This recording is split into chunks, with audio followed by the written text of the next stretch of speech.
Banyak yang bingung kenapa anaknya kok penakut, ketemu orang nggak berani, digendong orang nggak berani. Itu terjadi pada anak saya yang satu ini. Nah, dulu ketika masih kecil, dia itu sering digendongin sama banyak orang ketika di rumah neneknya. Namun ketika sudah pindah tinggal bareng saya dan istri, jadi kita tinggalnya cuma bertiga.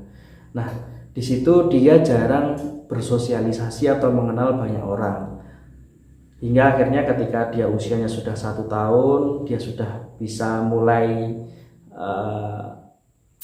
merangkak dan kemudian berdiri, kemudian berjalan. Dia mulai bersosialisasi dengan banyak orang, dengan tetangga-tetangga, dengan anak-anak tetangga yang seumuran dia, sehingga dia memiliki kedekatan dengan orang-orang yang dia kenal itu sangat baik. Namun ketika ketemu dengan orang-orang yang tidak dia terlalu kenal, itu dia nggak mau, misal digendong atau kemudian disapa dan seterusnya. Menurut saya hal itu sangat wajar, karena sama halnya seperti kita. Ketika kita ketemu orang baru, terkadang kita juga tidak mau untuk terlalu banyak ngobrol, karena bisa jadi obrolannya tidak nyaman, misal tempatnya nggak nyaman, atau obrolannya nggak nyambung sama kita, atau karena kita memang nggak sefrekuensi gitu, sehingga itu menjadikan kita untuk lebih sedikit berbicara dengan orang tersebut.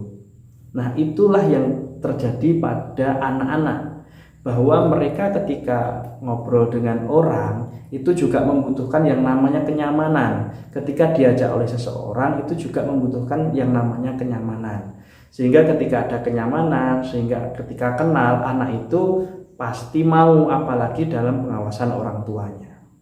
Tapi ketika tidak dalam pengawasan orang tuanya, belum kenal, justru menurut saya itu sangat baik. Untuk apa? Untuk mengantisipasi agar anak itu tidak gampang diajak oleh orang yang gak dikenal.